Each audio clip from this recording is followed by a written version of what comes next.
there's more reason to love the Philippines. At isa na nga rito ang masisipag natin mga overseas Filipino workers o OFW.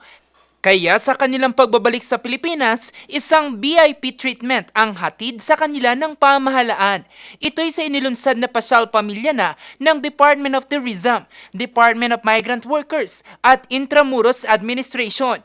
Dito, they will rediscover Philippine history and culture sa libreng guided tours at access sa Fort Santiago at Centro de Turismo. Isa sa mga naka-enjoy dito ang balikbayan na si Tate Rogelio, 63 taong gulang. Minsan lang naman to, tsaka libre naman okay lang naman ang pakiramdam na kasi hindi mo ni-expect na meron palang ganyan yung at least medyo ma-relax ng kati. Ngayon mo lang naranasan yung mga ganitong ititreat ka ng maganda, gano'n. Maraming salamat pa sa ating Pangulo. Enjoy rin sa pamamasyal ang domestic helper na si Marites.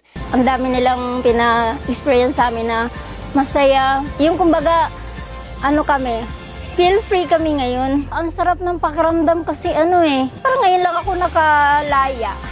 Na masarap pala magpasyal-pasyal. Kaya pag umuwi ka talaga ng Pilipinas, ramdam mo na pamilya mo to. Talagang sarili mong bayan to. Ang programa, bahagi ng pagkilala ng pamahalaan sa kontribusyon ng mga OFW. Layunin din ito na mabigyan ng makabuluhang oras ang mga OFWs kasama ang kanilang mahal sa buhay dito sa Pilipinas. Ayon kay DOT Secretary Dita Angara Matay, ang programa ay bahagi ng pagdiriwang ng National Migrant Workers Day tuwing Hunyo. Ang pasyal pamilya na ay magtatagal hanggang sa May 31.